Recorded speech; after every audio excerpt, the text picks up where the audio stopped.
हरे कृष्णा कृष्ण कृष्ण हरे हरे, हरे राम राम राम हरे हरे। हरे कृष्णा कृष्ण कृष्ण हरे हरे, हरे राम राम राम हरे हरे। हरे कृष्णा, सभी को स्वागत है सिंपली लर्न शास्त्र विद कृष्ण गौरदास में। तो आज हम सिंपली लर्न शास्त्र, इसमें हमारे वैष्णव आचार्यों के दिए हुए सबसे महत्वपूर्ण शास्त्र के बारे में चर्चा करने वाले हैं, जो कि है भक्ति रसामृत सिंधु, अर्थात द नेक्टर ऑफ डिवोशन। हमारे वृंदावन के 6 मूल गोस्वामीगण श्री रूप श्री सनातन भट्ट रघुनाथ, श्री जीव गोपाल भट्ट दास रघुनाथ, जो 6 मूल गोस्वामी थे वृंदावन के, उनके अवदान हमारे वैष्णव संप्रदाय में सर्वोत्तम है, जो कि महाप्रभु के सबसे श्रेष्ठ अंतरंग पार्षद कहलाते हैं। और महाप्रभु की इच्छा अनुसार श्री वृंदावन धाम में जाके वृंदावन धाम के महत्व को जगत में प्रकाशित किए।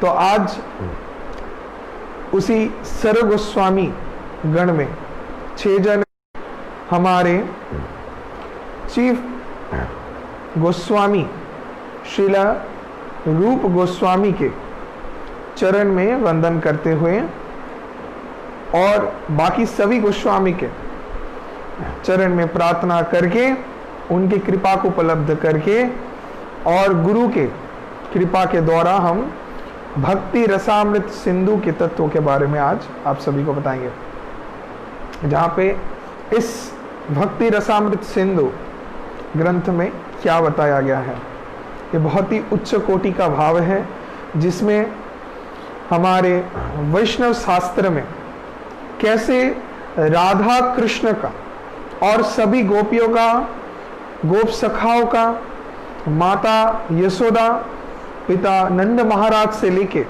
वरिष्ठ भ्राता बलदेव जी से लेके सभी ब्रजवासियों का कृष्ण के प्रति जो चरम स्तर का प्रेम है, कि कैसे प्रेम के वशीभूत होकर भगवान सबके बिक गए और भगवान के हृदय को गोपीगण पूर्ण रूप से जीत लिए। वो ऐसा क्या विषय है जिसके द्वारा संभव है भगवान को भी जीतना? उस रस तत्वों को जानेंगे, इसके महत्व के बारे में जानेंगे। ये इतना सहज विषय है नहीं, लेकिन गुरु कृष्ण की कृपा से हम इसको समझ सकते हैं। तो हम प्रयास रखेंगे कि धीरे धीरे हम इस वैदिक भक्ति के मार्ग में आगे बढ़ते बढ़ते रागानुगा भक्ति के चरम स्तर में कभी ना कभी किसी वक्त गुरु कृष्ण की कृपा से पहुंच जाएंगे और तब अंतिम में कृष्ण को प्राप्त कर सकते हैं। कृष्ण प्राप्ति के लिए सर्वोपरि रागानुगा भक्ति का जरूरत है, और हमारे आचार्यगण बोले हैं रागानुगा भक्ति के मार्ग में अधिष्ठित होने के लिए पूर्व हमको वैदिक भक्ति, विधि भक्ति, साधना बहुत अच्छे से करना पड़ेगा। जब हम साधन सिद्ध हो गए तब निश्चित रूप से ही उस रागानुगा भक्ति के स्तर को समझ पाएंगे कि कैसे अनपढ़ गोपीगण, जिनको शास्त्र का ज्ञान नहीं है, वो भगवान को जान सकते हैं, परम ब्रह्म भगवान को जीत सकते हैं। और जहाँ पे बड़े बड़े पंडित, दिग्गज, ज्ञानी, ऋषि, मुनि आदि करोड़ों जन्म से तपस्या किए जा रहे हैं, ब्रह्म के ऊपर चिंतन ध्यान किए जा रहे हैं, ज्ञानीगण अनंत रूप से शास्त्र का ध्यान करके परम भगवान के परम तत्व को जान के हृदय में परमेश्वर भगवान की उपस्थिति को उपलब्ध करने का प्रयास कर रहे हैं।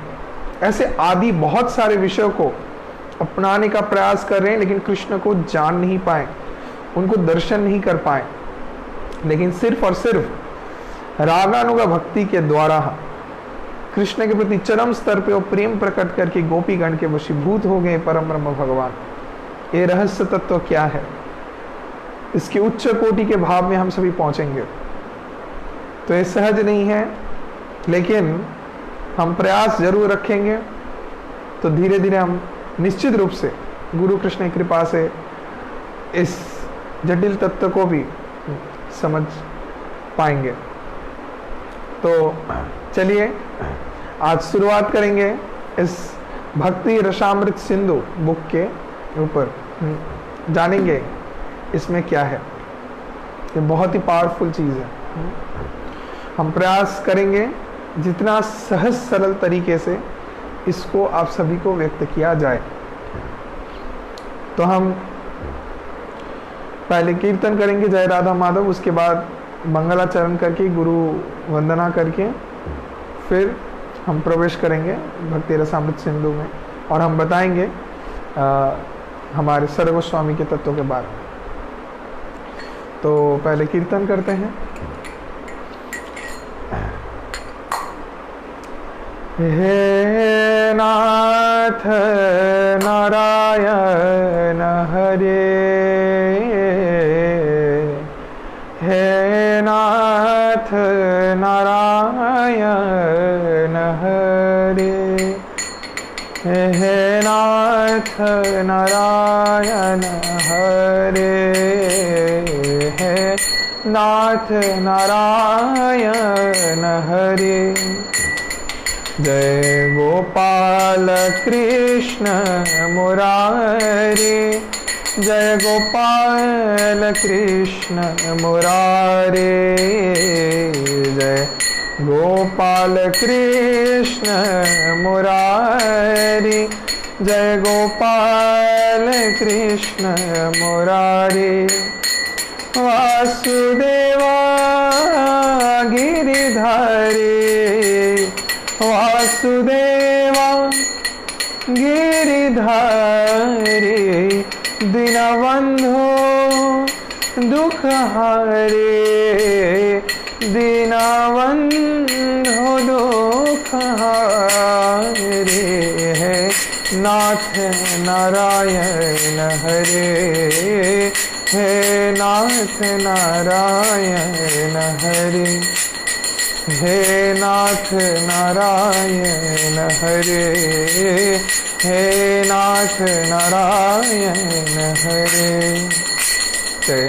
सत्य सनातन प्रभु, हे नित्य निरंजन विभो, जय सत्य सनातन प्रभु, हे नित्य निरंजन विभो।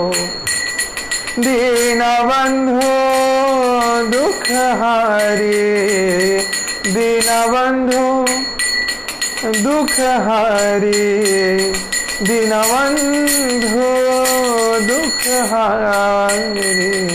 हे नाथ नारायण हरे, हे नाथ नारायण हरे, हे नाथ नारायण हरे, हे नाथ नारायण हरे। गोपाल कृष्ण मुरारी, जय गोपाल कृष्ण मुरारी, जय गोपाल कृष्ण मुरारी, जय गोपाल कृष्ण मुरारी। वासुदेव गिरिधारी, दीनबंधो दुख हरे, दीनबंधो दुख हरे। हे नाथ नारायण हरे, हे नाथ नारायण हरे, हे नाथ नारायण हरे, हे नाथ नारायण हरे। यादव माधव मुकुंद, हे कृष्ण केशव गोविंद, जय यादव माधव मुकुंद, हे कृष्ण केशव गोविंद। वासुदेव गिरिधारी, दीनबंधो दुख हरे, वासुदेव गिरिधारी, दीनबंधो दुख हारे। हे नाथ नारायण हरे, है नाथ नारायण हरे। हरे कृष्णा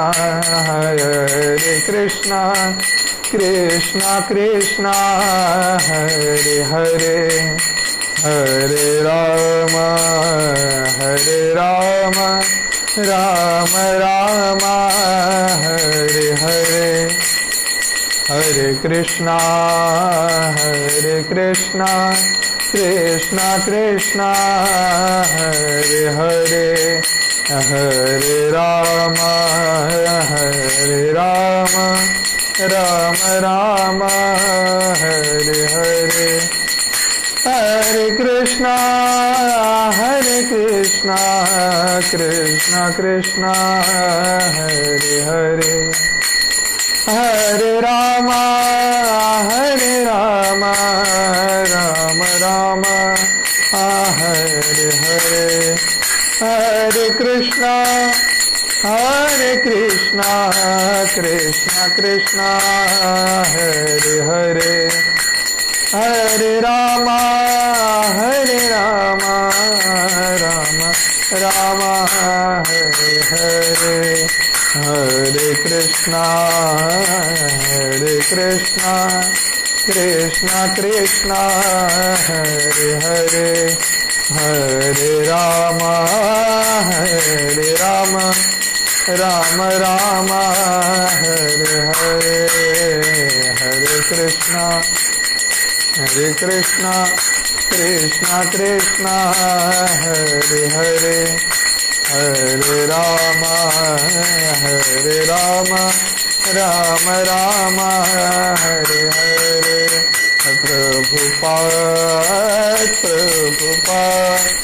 प्रभुपाद गुरुदेव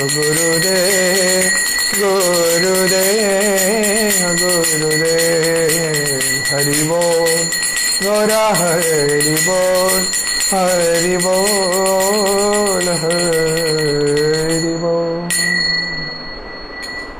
निताय गौर प्रेमानंदे हरि हरि बोल। हरे कृष्णा। जय श्री श्री राधा माधव की जय, जय श्री श्री राधा गोविंद देव की जय, श्रीमान महाप्रभु की जय, श्री नित्यानंद प्रभु की जय, पंचतत्व भगवान की जय। ओम अज्ञानतिमिरन्धस्य ज्ञानाञ्जनशलाकया चक्षुरुन्मिलितं येन तस्मै श्री गुरवे नमः। श्रीचैतन्यमनोभीष्टं स्थापितं येन भूतले स्वयं रूपं कदा मह्यं ददाति पदान्तिकम्। वन्देऽहं श्रीगुरो श्रीयुतपदकमलं श्रीगुरुन् वैष्णवांश्च। श्रीरूपं साग्रजातं सहगण रघुनाथान्वितं तं सजीवं स्वाद्वैत स्वावधूतं परिजनसहितं श्रीकृष्णचैतन्यदेवं श्री श्री राधा कृष्णपादान् सहगण ललिता श्रीविशाखान्वितांश्च। हे कृष्ण करुणा सिंधु दीनबंधु जगतपते गोपेशु गोपिकाकान्त राधाकान्त नमोस्तुते। तप्त कांचन गौरांगी श्री राधे वृंदावनेश्वरी वृषभानुसुते देवी प्रणमामि हरिप्रिये। जय श्री नीलांचल निवासाय नित्याय परमात्मने बलभद्र सुभद्राभ्यां जगन्नाथाय ते नमः। जय पंचतत्वात्मकं कृष्ण भक्त रूप स्वरूपकं भक्तावतार भक्ताख्यं नमामि भक्त शक्तिकं। श्री कृष्ण चैतन्य प्रभु नित्यानंद श्री अद्वैत गदाधर श्रीवासादि गौर भक्त वृंद। हरे कृष्ण कृष्ण कृष्ण हरे हरे, हरे राम राम राम हरे हरे। हरे कृष्णा। जय श्री श्री मंगलाचरण की जय, जय श्री भक्ति रसामृत सिंधु की जय, जय श्री रूप गोस्वामी की जय, स्वर गोस्वामी गण की जय, जय श्री ब्रजभूमि वृंदावन धाम की जय। हरे कृष्णा। सभी को स्वागत है हमारे सिंपी लान शास्त्र उत्कृष्ण गौरदास में भक्ति Rasamrita Sindhu the nectar of devotion के क्लास में। तो आज हम भक्ति रसामृत सिंधु अध्ययन करने वाले हैं, जो कि हमारे सर्व गोस्वामी, जो 6 जन मूल गोस्वामी गण हैं, जो कि श्रीमान चैतन्य महाप्रभु के पार्षद वर्ग है। चैतन्य महाप्रभु के दिए हुए आदेश अनुसार ये ब्रजभूमि वृंदावन धाम में गए और वहां पे जाके विभिन्न प्रकार के शास्त्र को अध्ययन करके शास्त्र के सिद्धांत को सहज सरल तरीके से लिखें, जिससे हम उस सूत्र को पढ़ के सभी शास्त्र के निष्कर्ष को जान पाए। नाना शास्त्र विचारणैक निपुणो स्वधर्म संस्थापको, स्वधर्म को संस्थापित किए ये सर्व गोस्वामी गण। और ये 6 गोस्वामी में प्रिंसिपल गोस्वामी थे 2 जन, वो थे सनातन गोस्वामी और रूप गोस्वामी। और उनमें से जो चीफ अमॉन्ग दिस 6 गोस्वामीज वो है हमारे श्रील रूप गोस्वामी। तो रूप गोस्वामी के चरण में कोटि प्रणाम विनती करके, सभी वैष्णवों के चरण में कोटि प्रणाम विनती करके, सभी ब्रजवासियों के, नवद्वीप वासियों के, नीलाचल धाम वासियों के चरण में विनती करते हुए महाप्रभु की कृपा को अपने हृदय में हृदयंगम करके, गुरु की कृपा को हृदय में हृदयंगम करके हम भगवान श्री कृष्ण के इस परम तत्व के ऊपर कुछ बोलने का प्रयास करेंगे, समझने का प्रयास करेंगे हम सभी मिलके। अभी भक्ति रसामृत सिंधु, इसको समझने के लिए पहले इनके जो राइटर हैं इनके बारे में हमको समझना है। जो लेखक हैं, जो लिखे हैं, तो कौन है? वो कोई साधारण व्यक्ति नहीं है। भगवान के तत्वों को बोलने के लिए भगवान बहुत ही गिन चुन के अपने पसंद के व्यक्ति को ही भेजते हैं, जिसके द्वारा वो अपने महत्व को इस जगत में प्रकाशित करते हैं। तो जो भी भगवान के भगवत तत्व को प्रकाशित करता है वो कोई साधारण व्यक्ति नहीं है, हम सबको समझना है। वैष्णव कोई साधारण व्यक्ति नहीं होते, जो कि कृष्ण की कृपा प्राप्त होते हैं, कृष्ण की कृपा मूर्ति होते हैं। तो ये जो सर्व गोस्वामी 6 जन गोस्वामी गण आए हमारे वृंदावन में, वो सभी सर्वोत्तम श्रेष्ठ थे, महाप्रभु की कृपा को उपलब्ध करके आए हुए थे और कृष्ण की कृपा को पूर्ण रूप से प्राप्त किए हुए थे। हे राधे व्रज देवी के चललिते, हे नंद सुना कुतो, श्री गोवर्धन पाद पाकुपतले, कालिंदी वन्नाश्रितो। तो वर्णन करते हैं कि हे राधे ब्रज देवी के, हे नंद सुत कृष्ण, आप कहाँ हैं इस वृंदावन में? आपको ढूंढ के हम नहीं मिल पा रहे हैं। इस तरफ को, इस वेग को, इस भाव को प्रकट किए हैं सर्व गोस्वामी गण। तो उनमें से सर्वोत्तम जिनको माना जाता था वो है श्रील रूप गोस्वामी। अब रूप गोस्वामी जो है, इनको क्यों सर्वोत्तम श्रेष्ठ माना जाता है सभी 6 गोस्वामियों में, और इनको चीफ क्यों माना जाता है? अभी ये 6 गोस्वामियों में सबसे पहले जो गोस्वामी थे, जो श्रीमान चैतन्य महाप्रभु के दर्शन को प्राप्त किए थे, वो है श्रीला रघुनाथ दास गोस्वामी, जो कि 2 बार महाप्रभु को पहले दर्शन कर चुके हैं। लेकिन पूर्ण रूप से सब कुछ त्याग करके महाप्रभु के चरण में शरणागत हो जाना, फर्स्ट मीटिंग फिर सेकेंड टाइम ही, वो है हमारे श्रीला रूप गोस्वामी। अब रूप गोस्वामी को क्यों चीफ गोस्वामी बोला जाता है, इतना श्रेष्ठ क्यों बोला जाता है? इसके पीछे कारण है। अब कारण क्या बताया गया है, इसको बहुत अच्छे से सुन लीजिए और नोट कर लीजिए, क्योंकि ये सब चीज वन टाइम मिलने वाला है, हर वक्त हम नहीं बताएंगे। तो रूप गोस्वामी का पहला जो कारण है कि रूप गोस्वामी अब वो है ब्रज वृंदावन धाम के एक मंजरी, जिसको बोला जाता है रूपा मंजरी। अब रूपा मंजरी कौन कौन है? जो 12 साल के करीब उम्र के किशोरी हैं, जो श्रीमती राधा रानी के जो वरिष्ठ गोपीगण हैं, अब कृष्ण के कितने हैं? 1008, उसमें से 108 में से 8 जन वरिष्ठ गोपी, प्रिंसिपल गोपीज।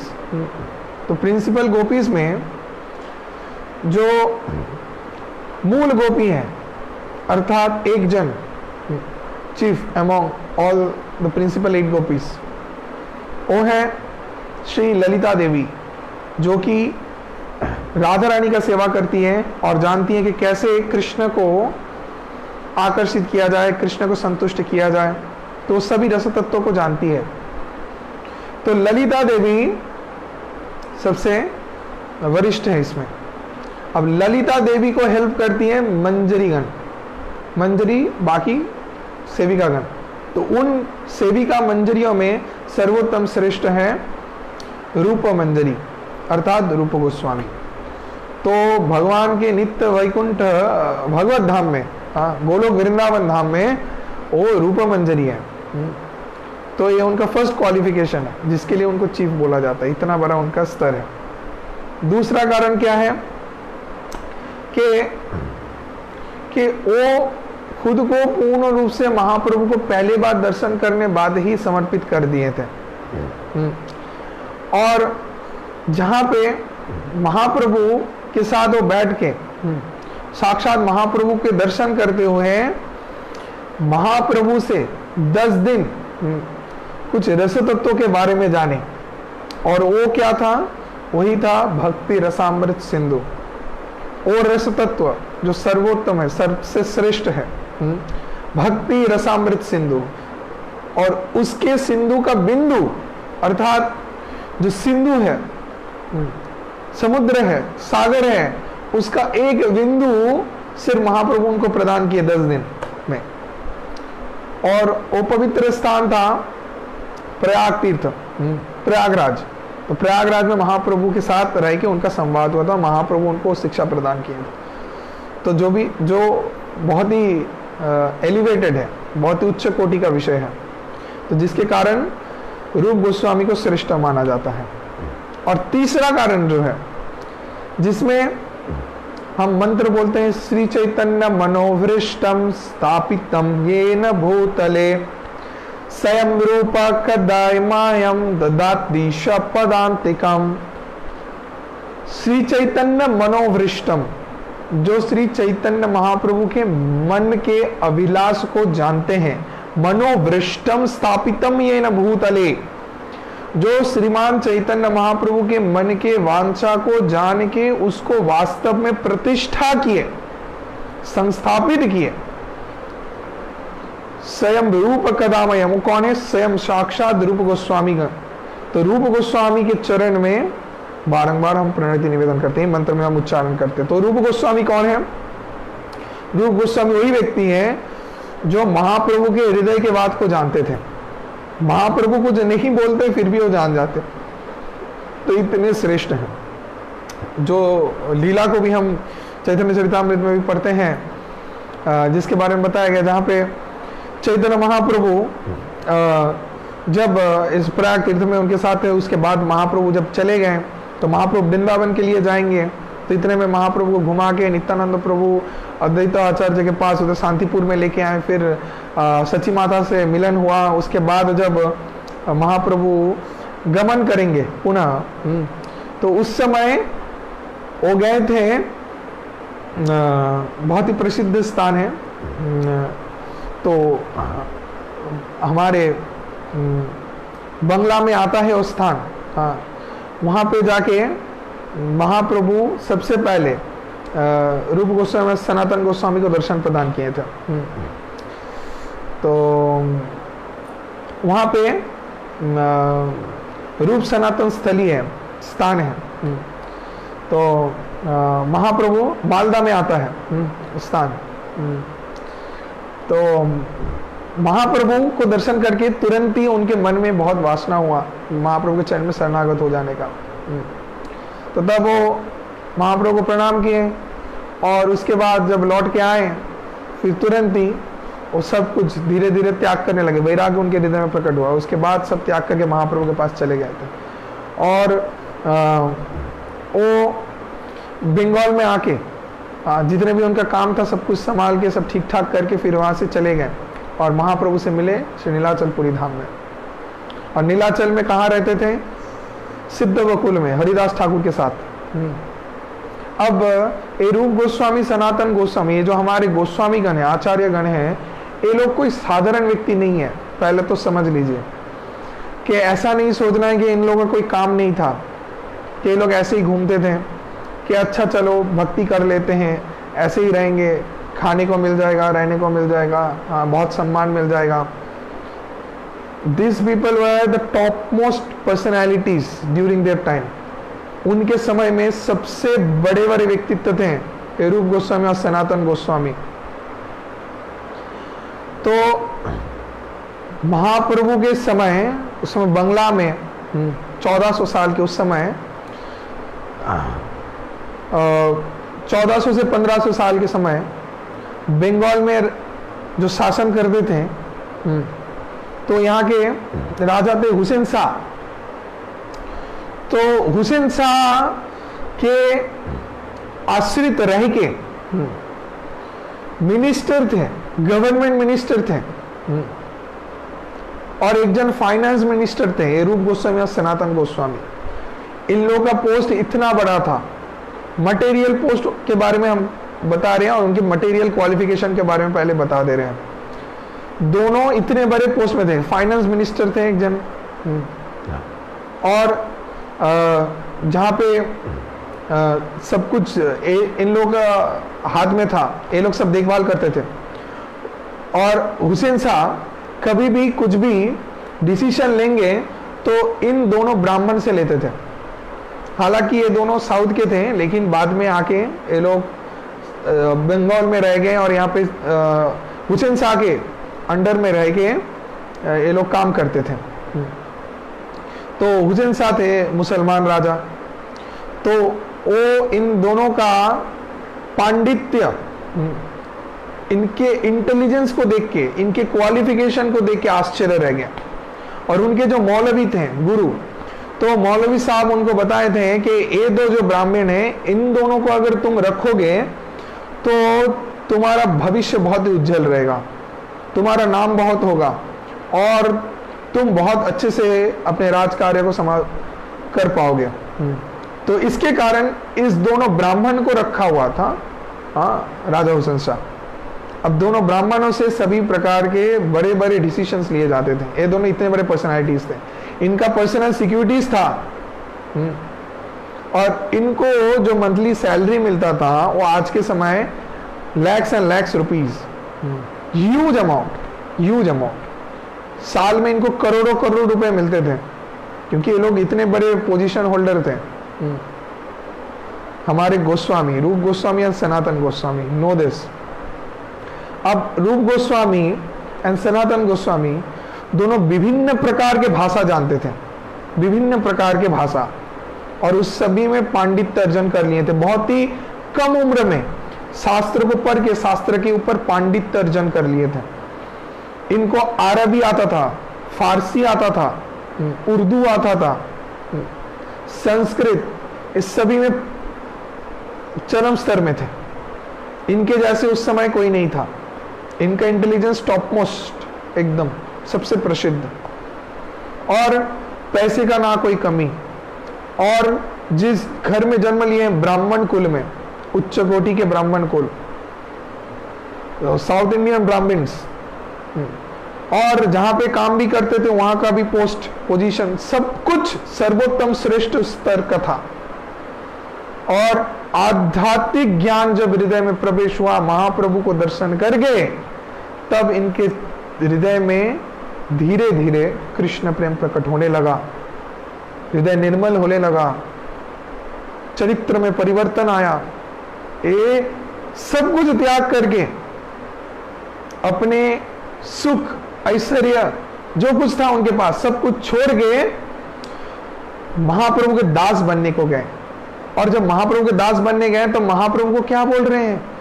महाप्रभु को बोल रहे हैं कि जगाई मादाई को आपने उद्धार किया, लेकिन हम दोनों का कैसे उद्धार होगा? फर्स्ट विजिट में यही बात बोल रहे हैं। इस मटेरियल वर्ल्ड में हम लोग कैसे देखते हैं, कोई भी अगर बड़ा व्यक्ति बड़ा पोजीशन होल्डर हुआ तो क्या बोलता है आके, वो बोलता है कि I am the CEO of this company, I am such big personality, I am such and such big person, ऐसा क्वालिफिकेशन बोलता है।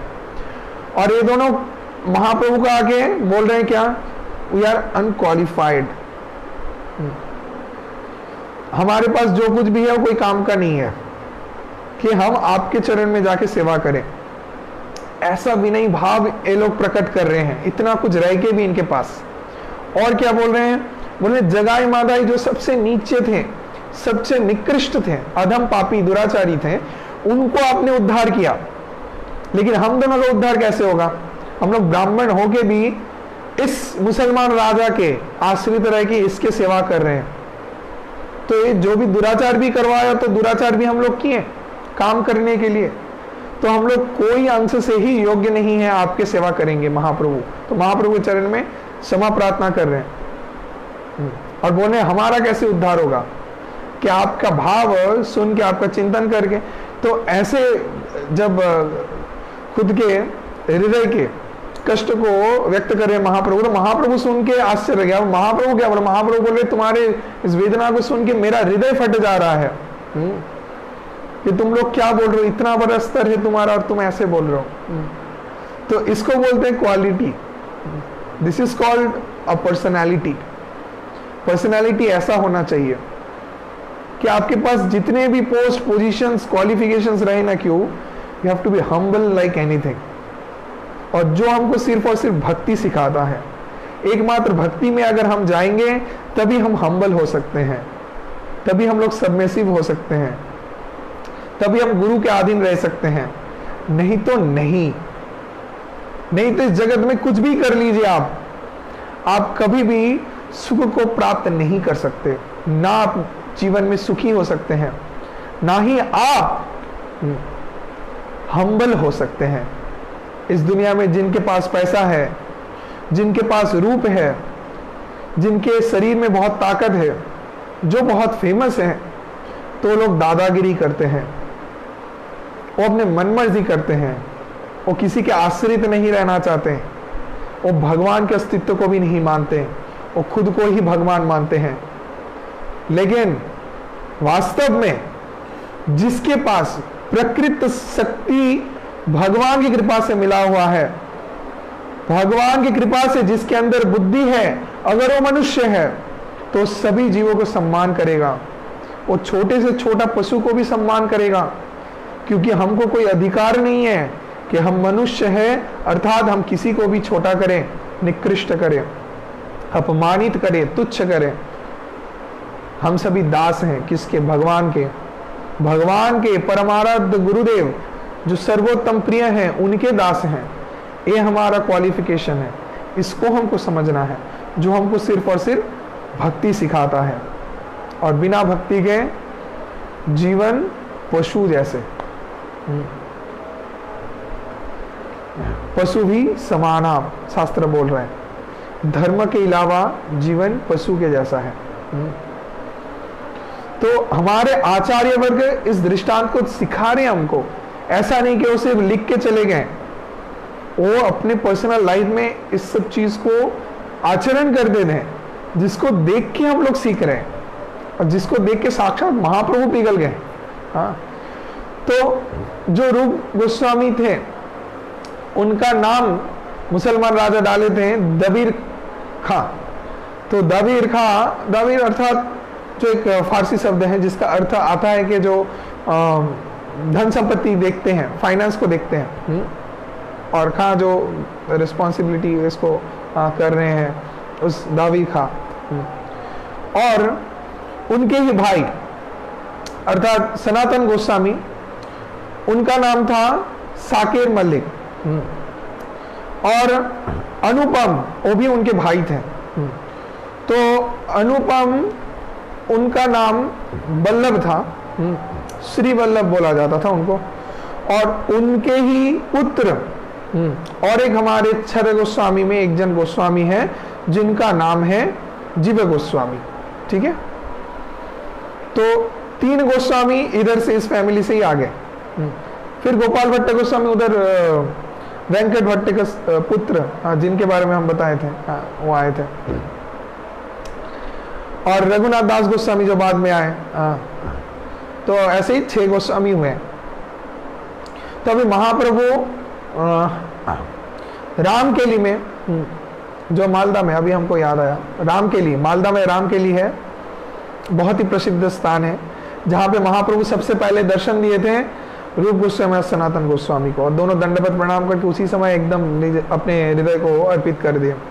और महाप्रभु के आदेश अनुसार वो धीरे धीरे भगवत भक्ति के मार्ग में अनुष्ठित हो गए, और वो अपने आय के जितना उनका मंथली सैलरी आता था उसका 50% वैष्णवों को दान करते थे, गुरु को दान करते थे, और कृष्ण को सेवा के लिए देते थे। ये नियम है कि क्या करना चाहिए, 50% भक्ति के लिए देना चाहिए और 25% देना चाहिए अपने परिवार के लिए, और 25% अपने इमरजेंसी पर्सनल काम के लिए रखना चाहिए।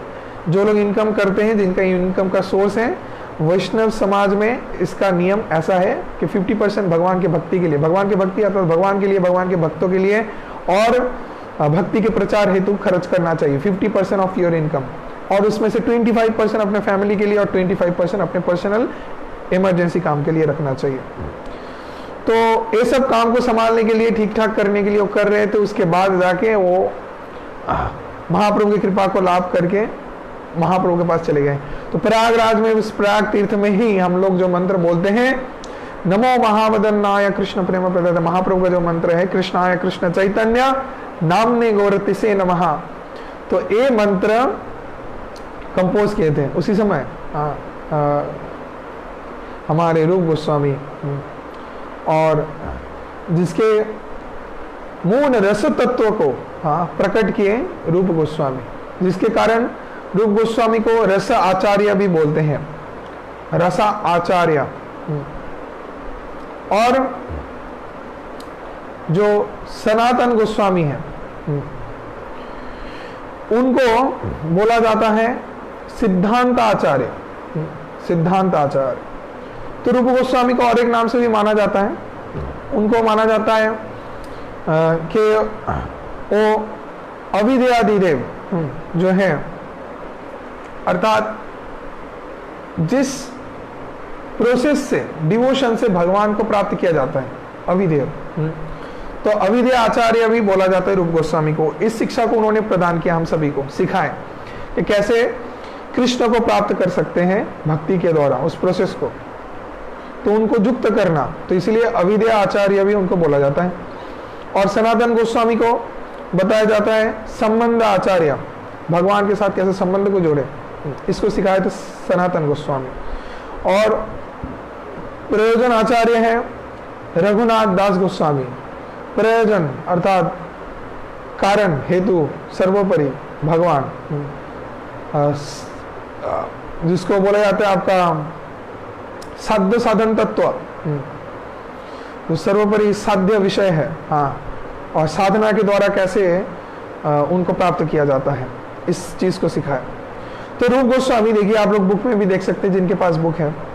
तो रूप गोस्वामी जो कि नीलाचल पुरी धाम में हरिदास ठाकुर के साथ रहते थे और महाप्रभु के सदा सर्वदा चिंतन करते रहते थे, और महाप्रभु अपने हृदय में जो भाव को प्रकट करते थे उसको तुरंत तो समझ जाते थे। एक आश्चर्य विषय था कि कैसे संभव होता है। एक समय नीलाचलपुरी धाम में जगन्नाथ रथ यात्रा उत्सव था। उस समय श्रीमान चैतन्य महाप्रभु रथ के नीचे खड़े हुए थे, सामने जगन्नाथ के रथ के जगन्नाथ को दर्शन कर रहे थे नीचे से, और ऊपर जगन्नाथ बैठे हुए हैं। तो श्रीमान चैतन्य महाप्रभु उस समय एक गाना गाए, बहुत ही बाद में जाके प्रसिद्ध हो गया। महाप्रभु एक गाना गाए थे, तो वो जो गाना था, महाप्रभु जो कृष्ण को दर्शन करके, जगन्नाथ को दर्शन करके, जगन्नाथ को जब भी महाप्रभु दर्शन करते थे तो त्रिभंग ललित रूप से, कृष्ण श्याम मुरलीधारी के रूप से दर्शन करते थे, जगन्नाथ के रूप से नहीं। तो जब महाप्रभु जगन्नाथ को दर्शन किए तो महाप्रभु तब तुरंत ही भाव विभोर होके, हाँ, उनके हृदय में अष्ट सात्विक प्रेम विकार आया और वो एक गाना गाने लगे, जो एक गाना एक प्रेमिक और प्रेमिका के अंदर में हो रहा है, एक वार्तालाप जैसा हो रहा है। तो एक प्रेमिका एक उसके प्रियतम के लिए गा रहे हैं, ऐसा गाना गाए थे,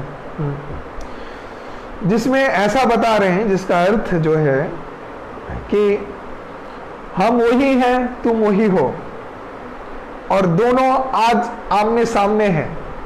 अर्थात क्या बोल रहे हैं चैतन्य महाप्रभु कि हम कृष्ण नीचे और तुम भी कृष्ण ऊपर, दोनों ही आसपास, लेकिन यहां का जो भाव है वो अलग है, अवस्था जो है अलग है, लेकिन हम दोनों एक ही हैं कि हम हैं वही, तुम ही हो वही स्थान जो यमुना का तट, वही स्थान जो बंशीवट, हाँ, वही हमारा वृंदावन का निधिवन, वही जहां पे हम रास नृत्य करते थे, वहीं हम प्रेम आस्वादन करते थे। लेकिन अब जहां पे हैं, आप भी उपस्थित हो, हम भी उपस्थित हैं, लेकिन वो स्थान अभी नहीं है। इस भाव को चैतन्य महाप्रभु प्रकट कर रहे थे जगन्नाथ को रथ के ऊपर दर्शन करके।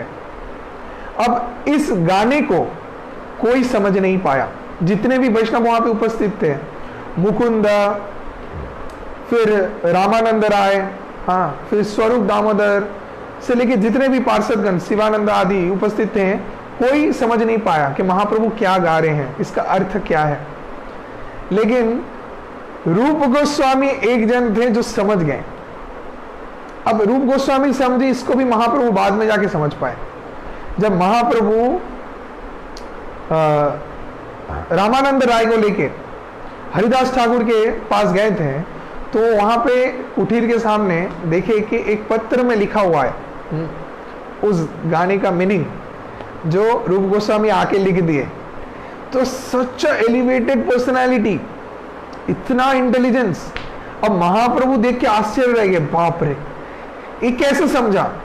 इस गाने को तो कोई नहीं जानता, कोई नहीं समझ सकता है, रूप कैसे समझ गया? तो तब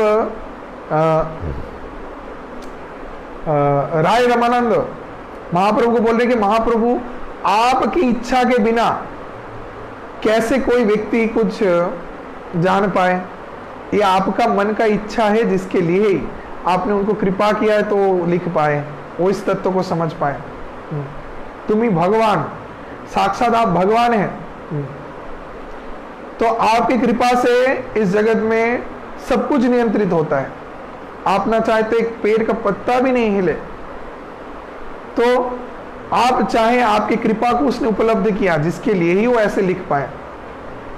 तो रूप गोस्वामी वो व्यक्ति थे जो साक्षात महाप्रभु के बिन बोले सभी तत्वों को समझ जाते थे। इतने उच्च कोटि का उनका भक्ति का स्तर था। और वही व्यक्ति जिनके पास इतने सारे सुख इंद्र के जैसे वास्तव में इस जगत में थे, सब कुछ को मुहूर्त मात्र वो सब त्याग करके महाप्रभु के चरण में समर्पित हो गए। तो ऐसे श्रेष्ठ हैं हमारे गोस्वामीगण। तो उनमें से जो रूप गोस्वामी, इसके लिए उनको सर्वोत्तम श्रेष्ठ माना जाता है। तो रूप गोस्वामी जो महाप्रभु के भाव को समझ के उसको वास्तव में प्रतिस्थापित किए, ब्रजभूमि वृंदावन धाम के महत्व को बताएं। अगर ये गोस्वामीगण नहीं होते तो ब्रजभूमि वृंदावन धाम को आज इस जगत में कोई नहीं जानता। नो दिस, कि जब भगवान श्री कृष्ण, श्रीमती राधा रानी, गोपीगण सब अप्रकट हो गए, तो उनके अप्रकट होने मात्र ही तुरंत ब्रजभूमि वृंदावन के बहुत सारे स्थान चले गए। आज जैसे आप जाएंगे ब्रज में तो यमुना देखेंगे एकदम छोटा है, बहुत सारे लीला स्थली जो अभी उपस्थित नहीं है, जो शास्त्र में वर्णन है, कुछ स्थान आप दर्शन कर सकते हैं। तो भगवान के साथ उनके नित्य धाम भी अप्रकट हो गए। लेकिन जहां पे इस लुप्त ब्रजभूमि वृंदावन धाम के बारे में जो लोग वृंदावन में रहते थे वो भी नहीं जानते थे। जब चैतन्य महाप्रभु यहाँ से गोस्वामी गण को ब्रजभूमि वृंदावन धाम में जाने बोले और बोले कि शास्त्र को अध्ययन करो, मंदिर का प्रतिष्ठा करो, विग्रह का अर्चन करो, ऐसे सनातन गोस्वामी को उपदेश प्रदान किए, रूप गोस्वामी को उपदेश प्रदान किए, वो मंदिर को प्रतिष्ठा किए और फिर जाके धीरे धीरे इस महत्व को सब समझ पाए, ब्रज महत्व को समझ पाए, ब्रज रसतत्व को समझ पाए। नाना शास्त्र विचारणैक निपुणो सद्धर्म संस्थापको वंदे रूप सनातनो रघुजुगो श्री जीव गोपाल को। 6 गोस्वामीगण इस कार्य को पूर्ण किए, तब जाके आज वृंदावन को हम जान पा रहे हैं। तो अभी ये जो रूप गोस्वामी है, रूप गोस्वामी के दिए हुए मार्ग के अनुसार हम सभी भक्ति में आगे बढ़ रहे हैं, जिसके कारण सभी वैष्णव भक्तों को बोला जाता है रूपानुगा, अर्थात रूप गोस्वामी के प्रदान किए हुए भक्ति के नियम कानून अनुसार हम सभी धीरे धीरे भक्ति के मार्ग में आगे बढ़ रहे हैं। वो प्रिंसिपल है, वो चीफ है। तो इसके कारण जो उनके फॉलोअर्स उनको बोला जाता है रूपानुगा। तो हम सभी रूपानुगा हैं। और कैसे रूप गोस्वामी के साथ हमारे आचार्य जगत गुरु श्रील प्रभुपाद, जो कि इस्कॉन के प्रतिष्ठा आचार्य हैं, कृष्ण कृपा मूर्ति, अष्टोत्तर शत अभय चरणारविंद भक्ति वेदांत स्वामी श्रील प्रभुपाद कैसे इस रूप गोस्वामी के साथ कनेक्टेड है, इसके तत्व को भी हम बताएंगे। ये भी बहुत जरूरत है कि प्रभु जी आपने बताया सर्व गोस्वामी के तत्व के बारे में। अब हमारे जो गुरु आ रहे हैं वो हैं प्रभुपाद। अब प्रभुपाद कैसे युक्त थे उनके साथ, उनकी कहानी को हम बताएंगे। अभी और एक चीज बता दे रहे हैं, जो चैतन्य महाप्रभु जो गाना गाए थे जगन्नाथ को दर्शन करके, ये गाना श्रीमती राधा रानी कृष्ण को दर्शन करके गाई थी। ये रहस्य है, ये बहुत कम लोग ही जानते हैं, इसको हम बता दे रहे हैं। श्रीमती राधा रानी ये वाला गाना गाई थी कृष्ण को दर्शन करके। कहां पे? कुरुक्षेत्र में। तो कुरुक्षेत्र में कृष्ण आए, कृष्ण के साथ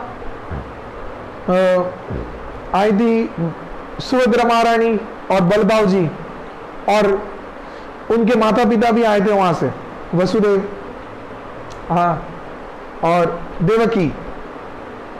तो उस समय कृष्ण से मिलने और सूर्य ग्रहण का समय था। तो राधा रानी सभी गोपियों को लेके और ब्रजवासियों के साथ वृंदावन से कुरुक्षेत्र में आए थे। अब कृष्ण यहां से आए अपने टीम को लेके द्वारका से, और यहां से राधा रानी अपने टीम को लेके ब्रज से आई।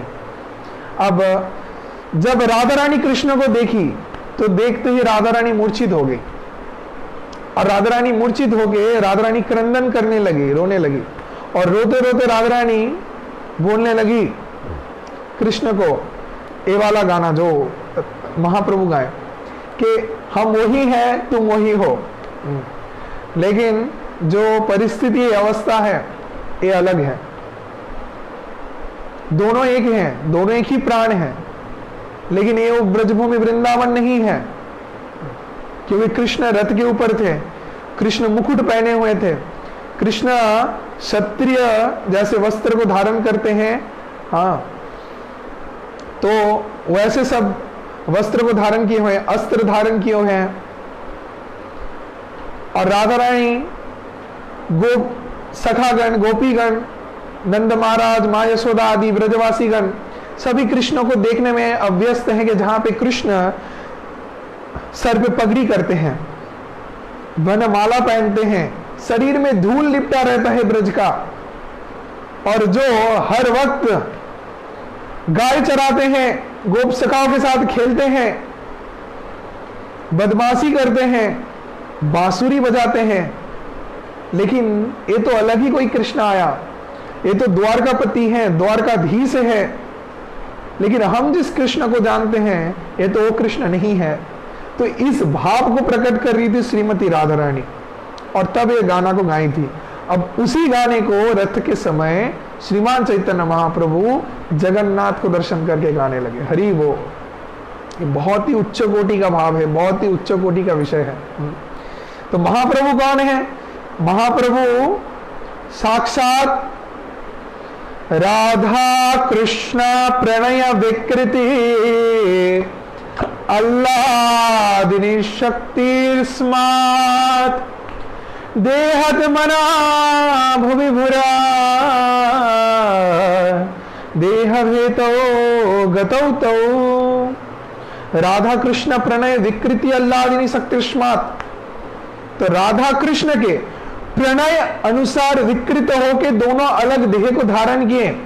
देहत मना भूमि बुरा देह भेतौ गतौ तौ, देह के अंतर भेद हैं लेकिन दोनों एक हैं, और दोनों एक होके जो मिलित तनु में आए हैं वो कौन है? श्रीमान चैतन्य महाप्रभु। श्री कृष्ण चैतन्य राधा कृष्ण नाहे भिन्न। तो श्री कृष्ण चैतन्य महाप्रभु कोई अलग नहीं है, ये कौन है? साक्षात राधा कृष्ण के मिलित तनु है, वो है श्रीमान चैतन्य महाप्रभु। तो चैतन्य महाप्रभु के उस मन के राग के भाव को समझ पाए रूप मंजरी रूप गोस्वामी। तो रूप गोस्वामी कितने एलिवेटेड है, कितने उच्च कोटि उनका स्तर है। तो वही रूप गोस्वामी लिखे हैं भक्ति रसामृत सिंधु, जिसको हम पढ़ने जा रहे हैं। तो बी वेरी वेरी केयरफुल। तो पहले हमको समझना है कि व्यक्ति कौन है जिन्होंने इसको लिखा है। ये कोई साधारण व्यक्ति नहीं है। इन्होंने अपने पूरे जीवन को लगा के इस बुक को लिखा है, पूरे जीवन में सब कुछ सैक्रिफाइस कर दिए। किसके लिए? सभी पतित जीवों को उद्धार करने हेतु तो इस शास्त्र को प्रकट किया। सभी शास्त्रों का निष्कर्ष सर्वोपरि भक्ति मूल है। कैसे कृष्ण को जीता जाता है उस फॉर्मूला को इसमें डाल दिया। तो ये कोई साधारण चीज नहीं है। इसको आप सीखने जा रहे हैं तो उतना ही अच्छा क्वालिफिकेशन सबके अंदर रहना चाहिए। समझना है लेखक कौन है। तो जो कि साक्षात ललिता देवी राधा रानी के सेविका, उनके दास मंजरी रूप मंजरी, हाँ, रूप गोस्वामी। तो अभी हम बताते हैं कि ऐसे प्रभुपाद युक्त थे। अब श्रील प्रभुपाद ब्रजभूमि वृंदावन में रहते थे विदेश में जाने के पहले। अब ब्रजभूमि वृंदावन में जिस स्थान में रहते थे प्रभुपाद, वो था श्री श्री राधा दामोदर मंदिर, और उस राधा दामोदर मंदिर में ही था रूप गोस्वामी का समाधि, और वहां ही था उनका भजन कुटीर। तो रूप गोस्वामी का समाधि मंदिर, भजन कुटीर दोनों एक जगह में है, और उसी पवित्र स्थली में स्थान में श्री श्री राधा दामोदर जी का सेवा पूजा होता है, और वहां पे ही जगत गुरु श्रीला प्रभुपाद रहते थे। तो श्रीला प्रभुपाद जब भी भोजन करते थे तो उस समय वो देखते थे, उनका घर ऐसा था, रूम जहां से खिड़की से पूरा देखा जाता था श्रीला रूप गोस्वामी का समाधि। तो समाधि की तरफ देखते थे और देख के प्रसाद ग्रहण करते थे और मन ही मन प्रार्थना करते थे रूप गोस्वामी से। बहुत सारे ब्रजवासीगण जो उस मंदिर के आसपास रहते थे वो व्यक्त किए कि जगत गुरु श्रीला प्रभुपाद रात के समय, मध्य रात्रि के समय, रात के 1-2 बजे उठ के रोते थे और रूप गोस्वामी के समाधि मंदिर के सामने झाड़ू मारते थे। झाड़ू देके उस स्थान को साफ करते थे और प्रार्थना करते थे कि आप कृपा कीजिए, ये कैसे संभव होगा कि हम अपने गुरु के वचन को पालन कर पाए। ये जगत गुरु श्रीला प्रभुपाद व्यक्त कर रहे हैं, क्योंकि प्रभुपाद के गुरुदेव भक्ति सिद्धांत सरस्वती प्रभुपाद उनको आदेश प्रदान किए थे कि तुम विदेश में जाओ, विदेश में जाके प्रचार करो और इस हरे कृष्ण मूवमेंट को हाँ, चारों तरफ फैलाओ। हाँ, चैतन्य महाप्रभु के आदेश को सब स्थान में प्रदान करो। जारे देखो तारे कहो कृष्ण उपदेश, आमार आज्ञा गुरु हो या तारो ही देश। तो उद्धार करो सभी जीवों को। लेकिन श्रील प्रभुपाद चिंता में थे कि कैसे संभव होगा, कैसे इस महत् कार्य को हम संपादित करेंगे, क्योंकि मेरे पास कुछ नहीं है,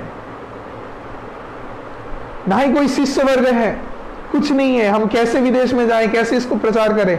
आप कृपा कीजिए, आपकी कृपा के द्वारा संभव होगा। ये ऐसा प्रार्थना करते थे रूप गोस्वामी से। और फिर सपने में सपनादेश आया, रूप गोस्वामी आके उनका आशीर्वाद किए जगत गुरु श्रील प्रभुपाद को। और रूप गोस्वामी के आशीर्वाद से जगत गुरु श्रील प्रभुपाद विदेश में गए, बॉस्टन में, अमेरिका में जाके प्रचार करके यूएस में हजारों के तादाद में भक्त बनाए। इस्कॉन का प्रतिष्ठा हुआ 66 में, और फिर जाके आज पूरे विश्व में इस्कॉन के इतने सारे सेंटर्स है, इतने लाखों के तादाद में भक्त का संख्या है, और ये हरे कृष्ण मूवमेंट चल रहा है। चैतन्य महाप्रभु के इस हरे कृष्ण आंदोलन का प्रचार चल रहा है। तो संभव हुआ रूप गोस्वामी की कृपा के द्वारा।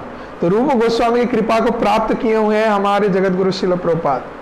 तो प्रभुपाद के चरण में आश्रय रहने से, उनके आदेशों को पालन करने से, उनके दिव्य ग्रंथों को धारण करने से, उसको पढ़ने से, प्रभुपाद के सेवा के द्वारा निश्चित रूप से ही हम रूप गोस्वामी के सेवा में भी युक्त हो रहे हैं।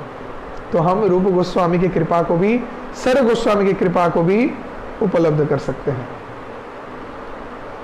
तो चलिए अभी इस भक्ति Rasamrita Sindhu the nectar of devotion, इसमें इंट्रोडक्शन में पहले श्रील रूप गोस्वामी के तत्व के बारे में ज्यादातर बताया गया है कि वो कौन है और कैसे चैतन्य महाप्रभु के मन के भाव को समझ पाते थे, उसको वास्तव में वास्तवायित किए, उनका स्तर क्या था, कैसे सब कुछ को त्याग करके वो पूर्ण रूप से महाप्रभु के चरण में खुद को अर्पित कर दिए और बहुत कष्ट किए करके इस ग्रंथ को हम सभी को प्रदान किया।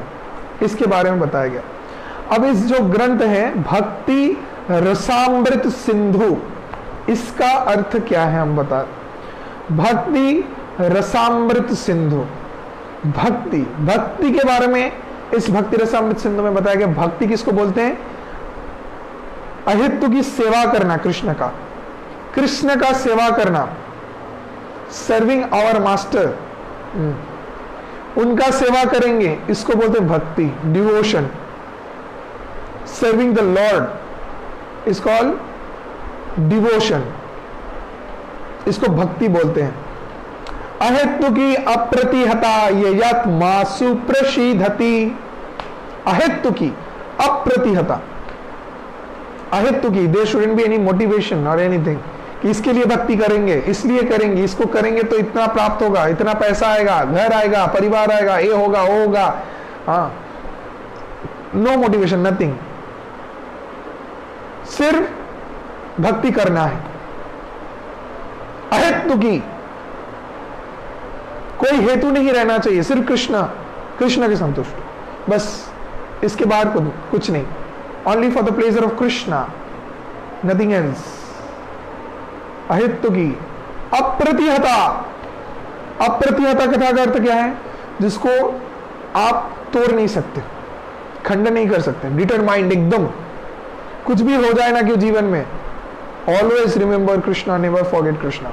कभी भी कृष्ण को नहीं बोलेंगे, हर समय, हर क्षण, हर अवस्था में कृष्ण को चिंतन करते रहेंगे, ये भाव रहता है। अप्रतिहता, कोई भी कभी भी हमको कृष्ण को बुला नहीं सकता, कितना भी कुछ भी हो जाए ना क्यों जीवन में। अप्रतिहता, यह महासुप्रसिद्ध, यह भक्ति। रसा अमृता, भक्ति रसा अमृता, भक्ति समझे। अब रस अमृत, रस कथा का अर्थ क्या है? रस। अब जनरली लोग क्या समझते हैं रस के अर्थ? रस ज्यादातर मैंगो रस, जूस सोचते हैं लोग, रस मतलब juice, mango juice, another fruit juices, juice नहीं है इसमें, इसको वो नहीं बोला जाता है। कहीं पर भी इसको बताया गया कि मेलोस बोलते हैं, मेलोस। अब मेलोस को भी प्रभुपाद उतना एग्जैक्ट नहीं बताया कि मेलोस भी उतना सही नहीं है। हाँ, इसको जो रस का अर्थ होता है कि ऐसा कोई काम करना, कोई सेवा में युक्त होना जिसको करके बारंबार आपके हृदय में आनंद हो, आपको अच्छा लगने लगे, जिस कार्य को बारंबार करके आपको आनंद आ रहा है भक्ति में, उसको बोलते हैं रस। रस, जिस कार्य को करके, एनी एक्टिविटी।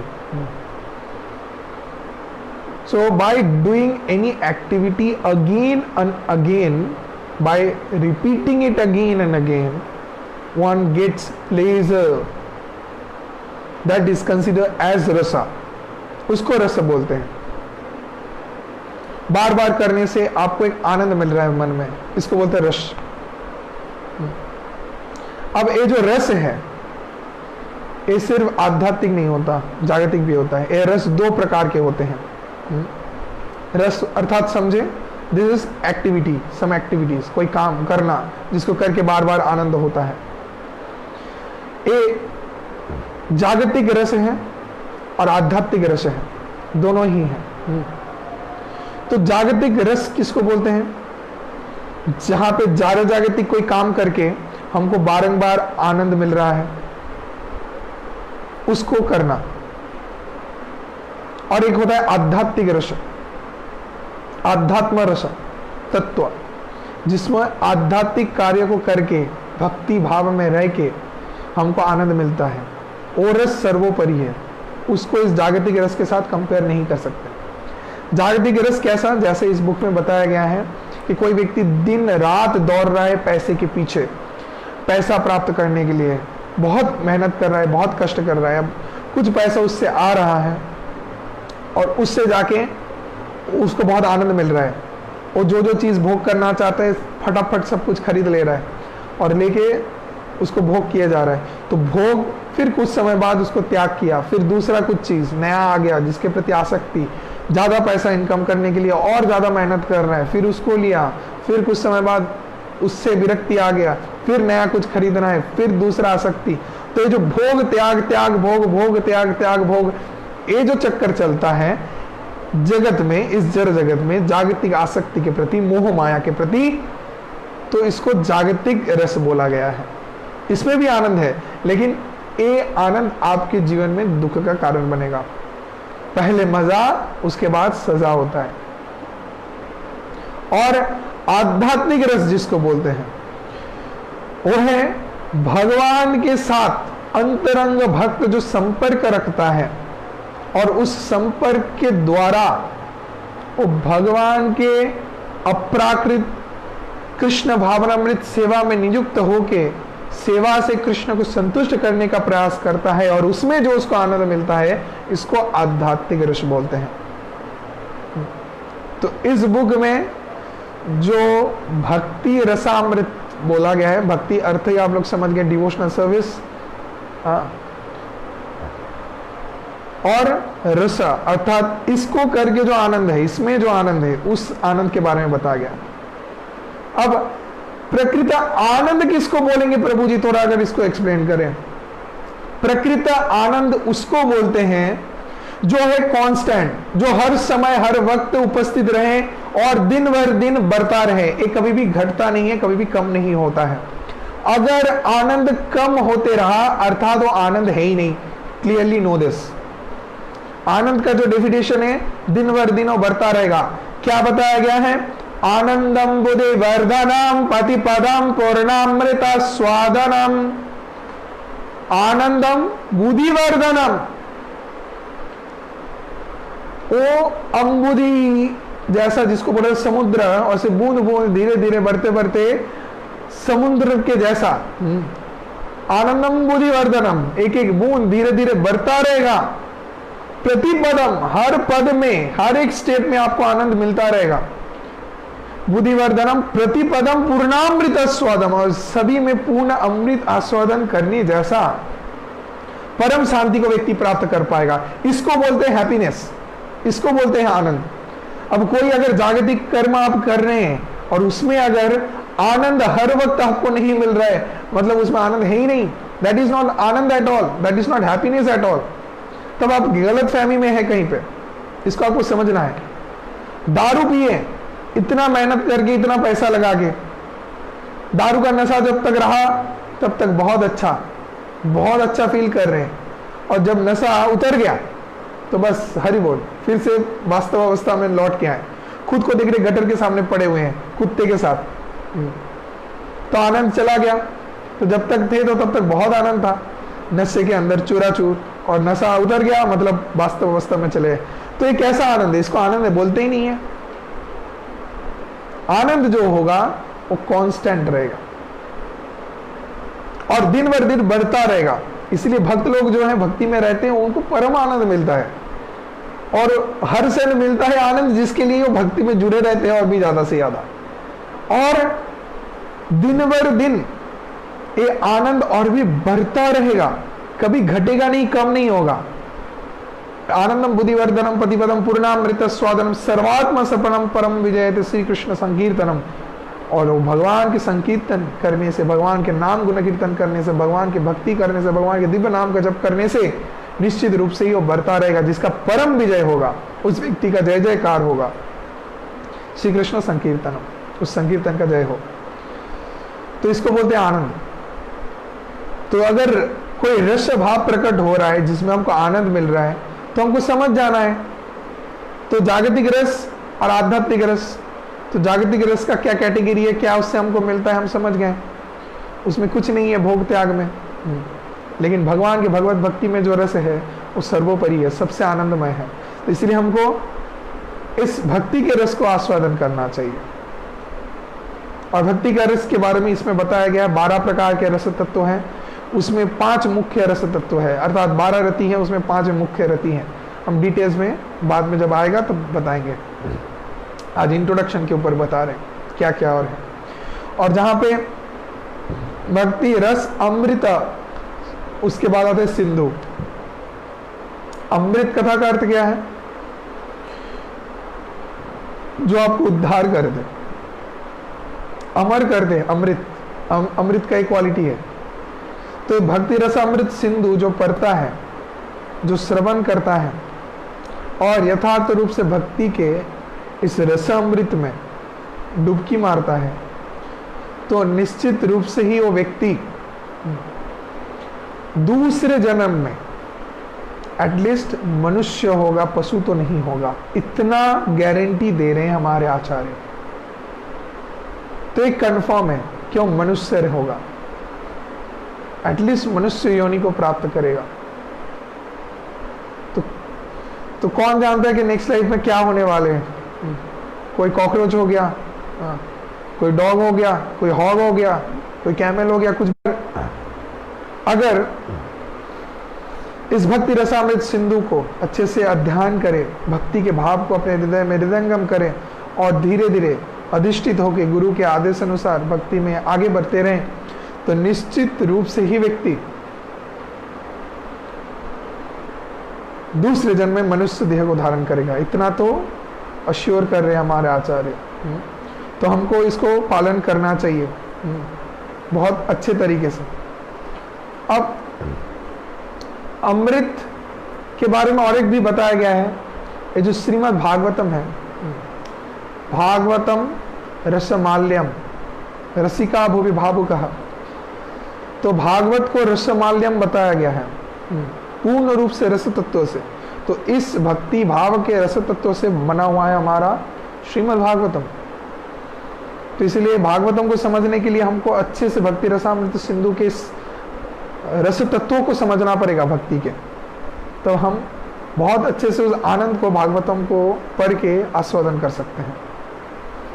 अब यहाँ पे महाप्रभु के दिए हुए शिक्षा को ही सर्वोत्तम श्रेष्ठ बताया गया है। और बताया गया है कि बाद में आप लोग बुक में देख सकते हैं, और कि नास्तिक जो व्यक्तिगण है वो भगवान के अस्तित्व को नहीं मानते और खुद अपने मन अनुसार कार्य को करना चाहते हैं, जिसके कारण बारंबार इंद्रिय के क्लेश से वो कष्ट को प्राप्त करते हैं। 84 लाख योनि भ्रमण करके जो दुर्लभ हमको मनुष्य देह मिला है, इसको प्राप्त करके भी अगर हम भगवत भक्ति के मार्ग को अनुशीलन ना करें तब निश्चित रूप से ही ये दुर्भाग्य का विषय है।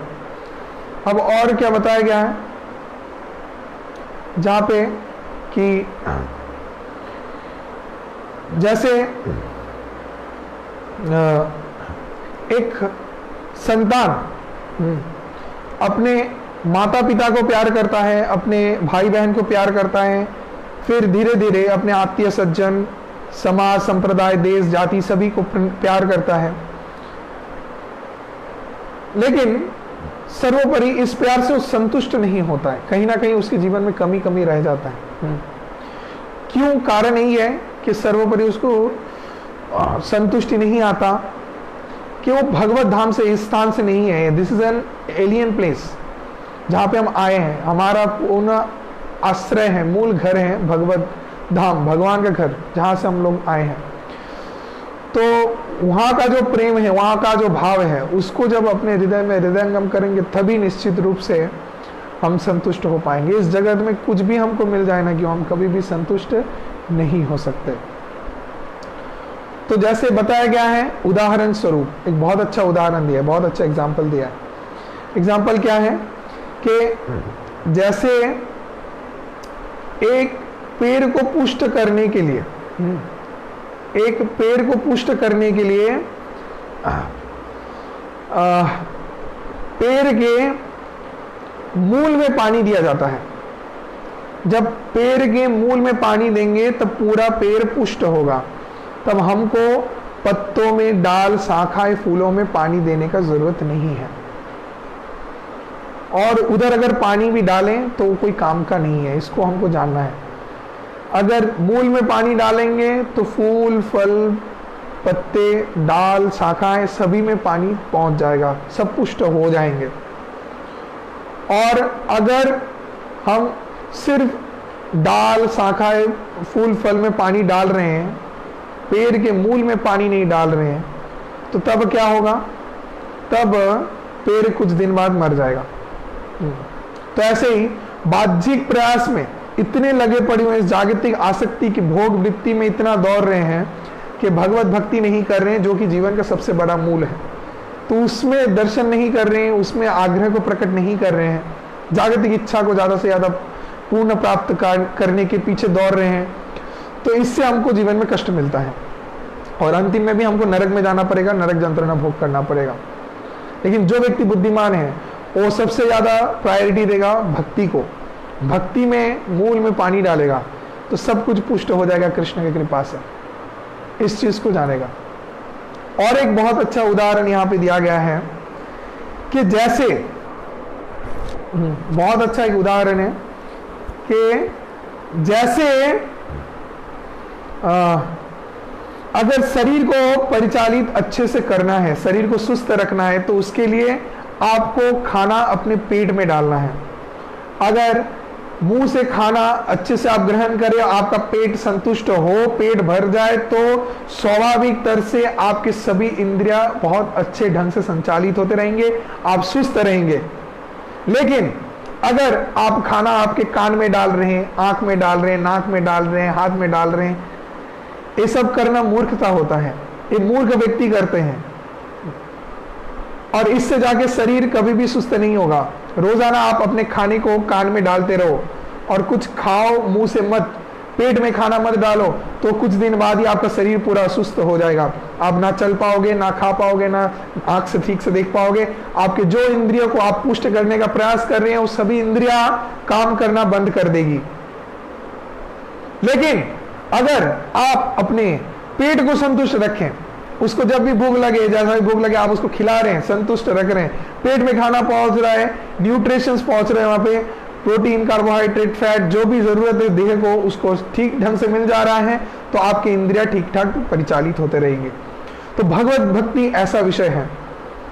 तो जो मूल हमारे आत्मा का भूख है, खाना है, वो भक्ति है। उसको वो चीज प्रदान करो, आप जीवन में सुखी रहोगे, क्योंकि आप आत्मा हैं, आप एक जड़ देह नहीं है। लेकिन निर्बोध व्यक्ति जो जागतिक अविद्या के द्वारा शिक्षित है और अविद्या के कारण इस तत्व को समझ नहीं पाता कि हम ये देह है, आत्मा नहीं, या फिर आत्मा है ये देह नहीं, तो इस गलती को कर बैठते हैं। इससे जाके वो देह को ही मूल स्वरूप मानते हैं और देह के पीछे ही अपने 24 घंटे को लगाते हैं। हर वक्त चिंता करते हैं कैसे देह को सुंदर बनाया जाए, अच्छे से खाया जाए, इस देह को लेके अपने भविष्य को चिंता करना और भी विभिन्न प्रकार के सपनों को देखते रहते हैं, जिसके कारण जीव कभी भी इस जगत में सुखी नहीं हो पाता। अगर सुखी होना है तो जानना है अपने रियल आइडेंटिटी को। वो क्या है?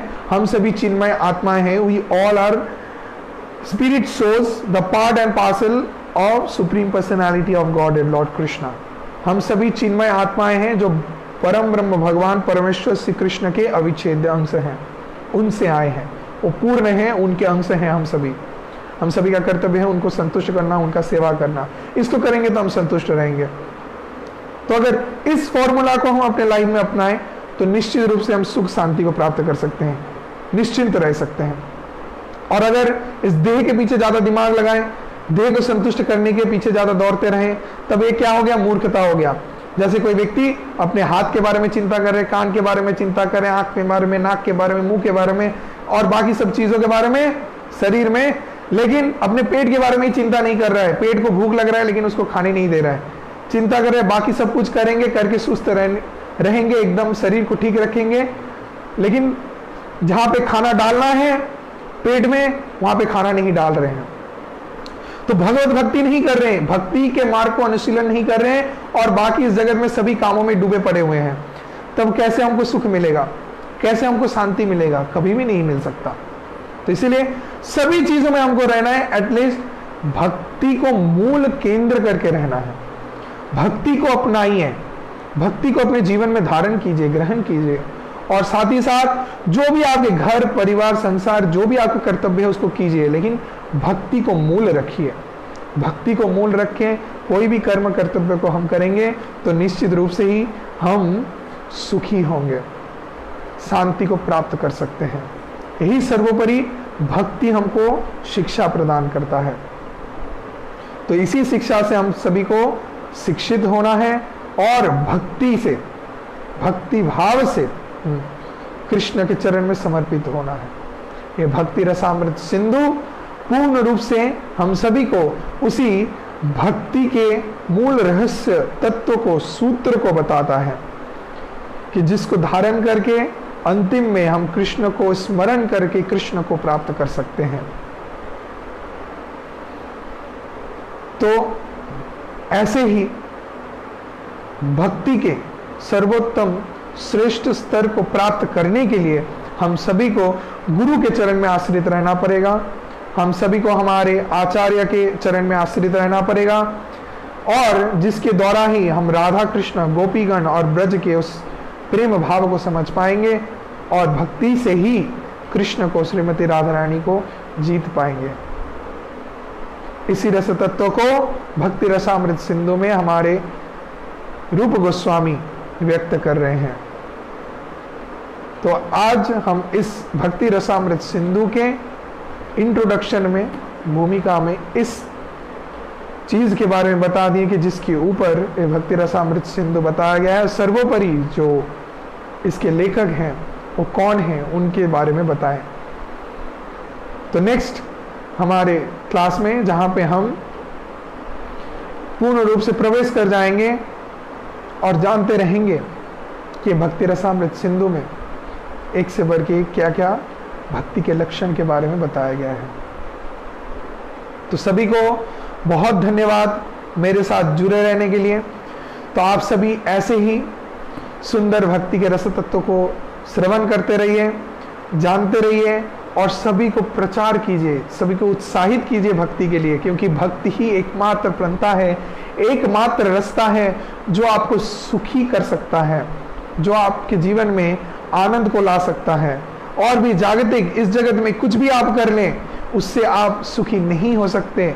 जानिए इस विषय को, जितना आसक्ति रखेंगे वो आपके जीवन में कष्ट का कारण बनेगा। अगर जीवन में प्रकृति सुख को लाभ करना है, जीवन में अगर प्रकृति रूप से ही सुखी होना है, हैप्पी होना है, तब आपको भक्ति के मार्ग को अपनाना चाहिए। तो भक्ति के इस पथ में आइए, युक्त हो जाइए और सभी को उत्साहित कीजिए, अनुप्राणित कीजिए कि कुछ भी करके हो सभी भक्ति में आए, भगवान के अनुगत हो, तब उनका चेतना बदलेगा। सर्वोपरि एक एक लोगों का चेतना बदले तो सब भक्त बने, फिर समाज का चेतना बदलेगा और इससे जाके देश का और फिर जाके सर्वोपरि जगत का मंगल होगा। और कृष्ण की कृपा से जितने भी बड़े बड़े कठिनाइयां हमारे जीवन में आएंगे, ऑब्स्टिकल्स आएंगे, समस्याएं आएंगे, सबको बहुत इजीली हम ओवरकम कर पाएंगे और आगे बहुत ही सहज सरल तरीके से बढ़ पाएंगे, बिना किसी समस्या को अपने दिमाग में लेके चिंता करते हुए हर वक्त, हर क्षण, हर अवस्था में हम सिर्फ और सिर्फ कृष्ण को स्मरण करेंगे और सुखी रहेंगे। तो सभी को बहुत धन्यवाद मेरे साथ जुड़े रहने के लिए, और हम चाहते हैं कि और भी जितने भी क्लासेस हों तो सब में आप लोग बहुत एकदम फुल अटेंडेंस सबका रहना चाहिए, प्रेजेंस रहना चाहिए, और आप लोग और भी लोगों को जुड़ाते रहिए और भी ऐड करते रहिए इस ग्रुप्स में और इसको शेयर करते रहिए और अच्छे से सुनिए। और जिनके पास बुक नहीं है वो सभी बुक्स ले लीजिए, और भक्ति रसामृत सिंधु के पीडीएफ्स को भी हम लोग प्रोवाइड कर देंगे, तो सभी इसको पढ़ भी सकते पर्सनली।